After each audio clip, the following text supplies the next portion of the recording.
Matt Lane talked about just kind of the frustration of having to score every time you go down the field. What kind of a pressure does that put on the offense when you guys have to go toe for toe against an offense like Alabama's? You know, Alabama's a great team overall on all three teams: special teams, defense, offense. You know, it doesn't matter how our defense plays. Regardless of how our defense plays, we need to do our job. And you know, you can't have turnovers like I just heard him saying. We had a fumble on a crucial when we needed to score on the third down, or I believe it was third down, fourth down, whatever it was. But you know, we can't have those little mistakes. And like you said, a team like that, when you make mistakes, you can't make many of them. And when they make mistakes, you need to capitalize on it. And you know, we didn't do that tonight.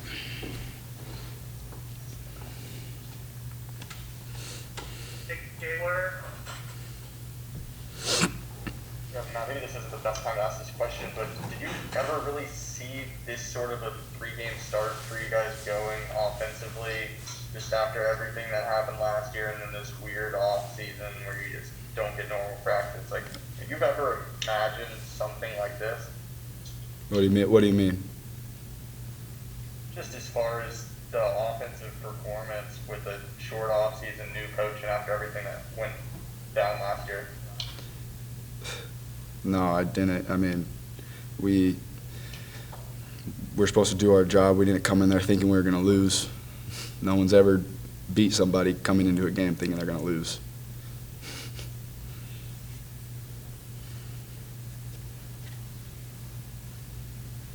Success. Matt, just what do you say to Bam after some of those fumbles, and what do you guys need to work on with your relationship there? You know, he thought I was in shotgun. You know, I take full responsibility for that. You know, in practice, I always told him that one time I didn't tell him. You know, it backfired on me, and you know, I put that on myself. That's my fault. I didn't tell him. I've been telling him in practice, so I need to do the same thing that I did in practice in the game, and I didn't. And the fumble happened, and that's on me. What was working for Snoop and Jagarion today? They both had over 100 yards. You guys had some big holes in the run game. Our pass game.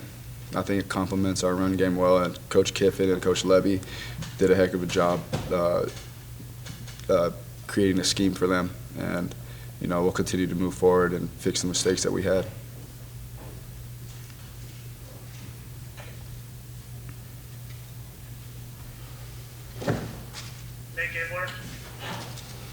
How big of an off-season addition was Kenny for you guys? I mean, he's had a great 3 games now. How did you kind of develop that chemistry with him so quick?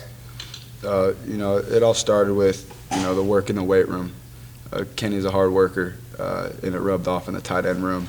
And, you know, everybody sees that. Everyone wants to work hard. That type of bond just rubs off on each other and makes everybody raise the bar. And, you know, just throwing with Kenny outside of doing the extra reps, you know, with Elijah, with, you know, pretty much the whole receiver group and the whole tight end group. They did a good job of doing all, you know, the extra stuff. That wasn't the coaches didn't make us go and do that. You know, we did it on our own, and, you know, it's starting to show.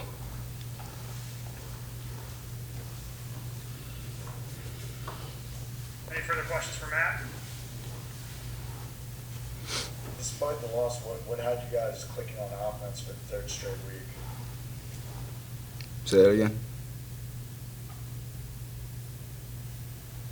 Excuse me? Despite the loss, what had you guys clicking on the offensive side of the ball for the 3rd straight week? Despite the loss, what are we clicking on offense? Yeah? What had the offense clicking for 3 weeks in a row? You know, the hard work that we put into it. Like I said, Coach Kiffin and Levy created a great scheme. Coaching staff did a good job of coaching us, and we just went out there and executed.